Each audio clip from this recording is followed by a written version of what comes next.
হলো যে ইসলামী জোট নিয়ে আপনারা কথা বলছেন এবং আমরা দেখলাম যে পিআর সহ বেশ কিছু দাবিতে ইসলামী অনেকগুলো দল একসাথে মাঠেও ছিল। আমার মনে হয় কর্মসূচি এখনও চলছে, আমার যদি ভুল না হয়। কিন্তু আজকে আমরা দেখালাম, আপনিও নিজেও দেখেছেন যে আমার দেশ পত্রিকায় যে একটা জোট নিয়ে যে রিপোর্ট করেছে এবং রাজনীতিতে এরকম গুঞ্জনও শোনা যাচ্ছে যে বিএনপি একটা বৃহত্তর ঐক্যের কথা ভাবছে এবং সেইখানে তারা ইসলামী দলগুলোর সঙ্গে কথা বলছে। এবং আমরা দেখলাম সেখানে তারেক রহমানের সঙ্গে মামুনুল হক, যারা আপনাদের এক ধরনের যুগপথ বা একসাথে আপনারা যে কর্মসূচি পালন করছেন সেই দলেরও একজন প্রধান এখানে আছেন। প্রশ্ন হলো যে আপনাদের এই ইসলামী জোট বা সমঝোতা এটা কি মানে গঠিত হওয়ার আগেই কি এদিক সেদিক হয়ে যাচ্ছে? বিসমিল্লাহির রহমানির রহিম। ধন্যবাদ আপনাকে এবং আমার শ্রদ্ধাভাজন বড় ভাই বিশিষ্ট রাজনীতিবিদ মাহমুদুর রহমান মান্না ভাই এবং অন্য একজন আছে সহ আলোচক এনসিপির এবং দর্শক শ্রোতা মণ্ডলী। আসলে জোটটা প্রয়োজন কেন, এই জিনিসটা আগে আমাদের বুঝতে হবে। কী জন্য জোট, কিসের জন্য জোট? একটা লক্ষ্য উদ্দেশ্য নিয়েই তো জোট হয়। ইতিপূর্বে অনেক জোট হয়েছে, সেই জোটের নির্বাচনে একেবারে ভাঙ্গন সৃষ্টি হয়েছে, যার কারণে আমরা অতীত থেকে শিক্ষা নিয়ে আমরা কোনো জোটের কার্যক্রম করছি না, কাউকে নিয়ে জোট করব না, আমরা নির্বাচনী সমঝোতা করব একটা নির্দিষ্ট লক্ষ্য নিয়ে, যেটা আমাদের মূল ছিল যে সংস্কার, বিচার এবং নির্বাচন। এই সংস্কারটা কিন্তু মৌলিক সংস্কারটা এখনও আসে নাই। এটা আমরা বারবার বলছি যে 53 বছরের যে নির্বাচন পদ্ধতিটা, এই পদ্ধতির মাধ্যমে এটা কোনো মৌলিক পরিবর্তন দেশে আসে নাই। একটা নির্বাচনও সুষ্ঠু গ্রহণযোগ্য হয়েছে বলে মনে হয় না। আমরা সেই শুরু থেকে যদি দেখি, প্রথম যে নির্বাচন হলো স্বাধীনতার পরে 73 সালে, সেইখানে কি নির্বাচন হয়েছিল? একটা চরম জঘন্য ভোট চড়িয়ে দিয়া শেখ মুজিবুর রহমান নিজেই একটা নির্বাচন করেছিলেন। তার নির্মম পরিণত হলো বাকশাল গঠনের মাধ্যমে। এমনি ধারাবাহিকভাবে তারপরে মার্শাল্লাহ আসলো, তারপরে ক্ষমতার পালাবদল হলো, আর একবার এরশাদ আসলো, মার্শাল্লাহ হলো, তাকে সরানো হলো। এমনি করে এই যে তথাকথিত এই যে নির্বাচন পদ্ধতি, আমরা মনে করি এটা দিয়া দেশের রাজনৈতিক স্থিতিশীলতা সৃষ্টি হয় না এবং একটা জাতীয় ঐক্যমত্যে সরকারও হয় না। কারণ আপনারা দেখবেন যে দুইটা নির্বাচন খুব মোটামুটি গ্রহণযোগ্য, যেটা হলো 91 এবং 96।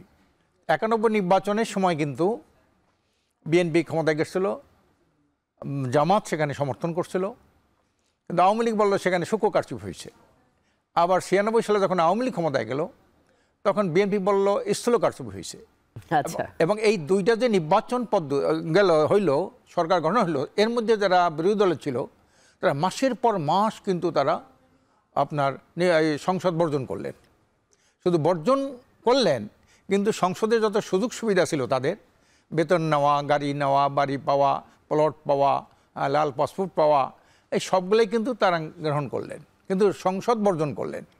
আপনি কেন সংসদ বর্জন করলেন? জনগণ তো আপনাকে এই ম্যান্ডেট দেয় নাই যে আপনি সংসদ বর্জন করে আসবেন। হ্যাঁ, সংসদ বর্জন করলেন, সবই বর্জন করেন, কিন্তু সংসদের উপস্থিতি আপনি বর্জন করলেন, আর সকল বৈষয়িক যত সুযোগ সুবিধা আছে সবগুলো আপনি গ্রহণ করবেন।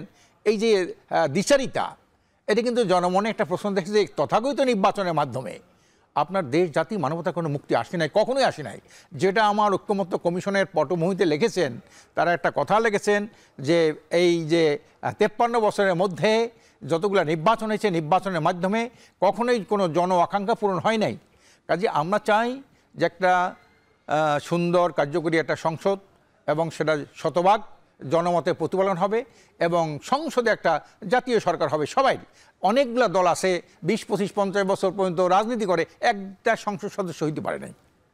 এই যে অনেকগুলো দল আছে যারা বিএনপির সাথে ছোটো ছোটো দল আছে, জীবনেও একটা আসন পাবে কিনা এককভাবে নির্বাচন করলে সন্দিহান। এরাও যদি পিআর নির্বাচন করে, হয়তো 1-2%, 0.5%, 0.34% ভোট পাইলে তো একজন আসন পায়। আজকে যদি সকল দলগুলি অংশীদারিত্বমূলকভাবে সংসদে যায়, তা কিন্তু এই বাইরে কোনো আন্দোলন সংগ্রাম করতে হয় না, সবাই তো পার্লামেন্টেই সব সমস্যার সমাধান হয়। কেন হয় না? এখন ভাই, তাহলে এই যে আপনারা এই দাবিগুলো পূরণ করার জন্যই কি মানে এই যে আসন সমঝোতা বলি বা নির্বাচনী জোট, ভাই জামাতের সাথে আপনাদের এক ধরনের? না, আমরা এটা জামাতের সাথে যেটা হয়েছে, এটা কর্মসূচিগত আমরা এবং একটা লক্ষ্য নিয়ে আমরা চাই এই দেশে একটা আমূল পরিবর্তন হবে, একটা মৌলিক সংস্কার হবে এবং জনমতের শতভাগ প্রতিফলন করবে। আপনি দেখেন যতবার নির্বাচন হয়েছে ফেসিস্টরা নিজেরা আপনার ভোট ডাকাতি করে, ভোট চুরি করে, কারচুপি করে ক্ষমতায় গেছে, কিন্তু সঠিকভাবে দেখা গেল যে যত পার্সেন্ট ভোট পাইছে কিন্তু সংখ্যালঘিষ্ঠ ভোট পাইয়ে সংখ্যাগরিষ্ঠের উপরে তারা ক্ষমতা চালিয়েছে। সেটাই, কিন্তু জামাতের সঙ্গে কি আপনারা তো এটা স্বীকার করছেন যে আসন সমঝোতা হতে পারে, এবং ওই যেটি আলোচনা চলছে রাজনীতির মাঠে ইসলামী জোট হতে পারে? না, জোট তো না, এখানে তো দেশপ্রেমিক লোক আছে। এখানে যেমন জাকপা আছে, আমাদের দেশে জাকপা, শফিউল আলম প্রধানের জাকপা আছে। মানে এটার নাম ইসলামী জোট নয়? না, ইসলামী জোট না, এই নির্বাচনী সমঝোতা। আমরা এই কতগুলো দল, আমরা কতগুলো দল? 7টা, এখন পর্যন্ত 7টা আছে, আরও আলাপ আলোচনা চলছে তাদের সাথে, যেমন গণ অধিকার, এবি পার্টি, হ্যাঁ, তারপরে আপনার হঠাৎ করে তো এবি পার্টি কেমন, তারাই তো ছিল এই যে কর্মসূচির আহ্বায়ক। কিন্তু তারা কি এখন এদিক সেদিক হয়ে নাহিদুল ইসলাম এই ছিল আমাদের এই যে 7টা দল, এনসিপির কথা, এনসিপি, হ্যাঁ, উনি ছিল কিন্তু আমাদের এই কর্মসূচি বাস্তবায়ন আহ্বায়ক। জামাত আমরা সবাই তাকেই দেখি। তারা তো শেষমেশ তো মাঠে নামলো না। একদিনের মধ্যে সে একটা পোল্টি মারলো, একদিনের পরেই পোল্টি মারলো। আমাদের এটা একটু ভাবাই করলো যে ঘটনা কি, উনি হলেন আহ্বায়ক আর উনি বললেন যে এইটা চাই না।